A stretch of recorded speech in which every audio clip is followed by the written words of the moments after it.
Audio اور video کو. اچھا جی، پانی پی لیا جائے. ایک اور سوال ہے، اگر فائنینشیل کسی ریزن کی وجہ سے قربانی نہیں کر سکتے تو ذی الحجہ کے شروع کے 10 دنوں میں ناخن کاٹ سکتے ہیں؟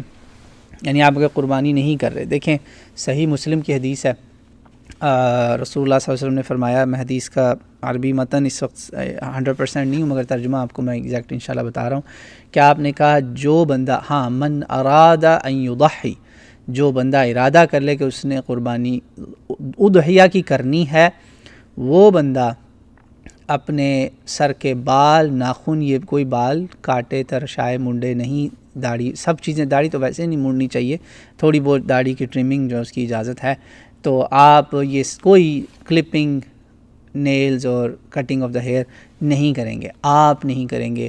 جو آپ کا فیملی ہیڈ ہے جو قربانی کر رہا ہے سب کے لیے، وہ نہیں کرے گا.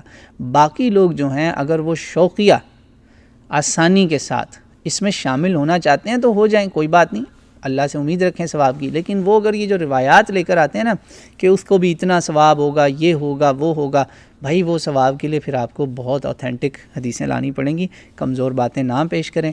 تو آپ کاٹ سکتے ہیں بالکل. کسی کو جاب پہ جانا ہے، کوئی مسئلہ ہے، آپ بالکل جاب انٹرویو ہے، وہاں پہ آپ کے بڑے ناخن دیکھ کے ہی کوئی مسئلہ نہ ہو جائے تو وہ کر لیں. اور یہ بھی یاد رکھیں، قربانی کرنے والا بھی اگر مجبوراً ناخن بال کاٹ لے تو وہ حاجی کی طرح نہیں ہے کہ اس کو کوئی پینلٹی پڑ جائے گی. حاجیوں کا کیس اور ہے، آپ you are joining your Haji brothers and sisters in spirit انشاءاللہ تعالی. تو آپ اس میں جتنا توفیق ہو کر لیں، ٹھیک ہے. مین کرنے والا اس کو سنت ہے، حکم ہے، نہیں کرنا چاہیے. اگر وہ مجبوراً کر لیتا ہے تو اس سے یہ نہیں ہوگا کہ اس کی قربانی قبول نہیں ہوگی، معاذ اللہ، یہ کہیں نہیں لکھا ہوا، ایسی کوئی بات نہیں ہے. وہ قربانی اللہ کے حکم سے انشاءاللہ اللہ پھر بھی اس کا اجر دیں گے.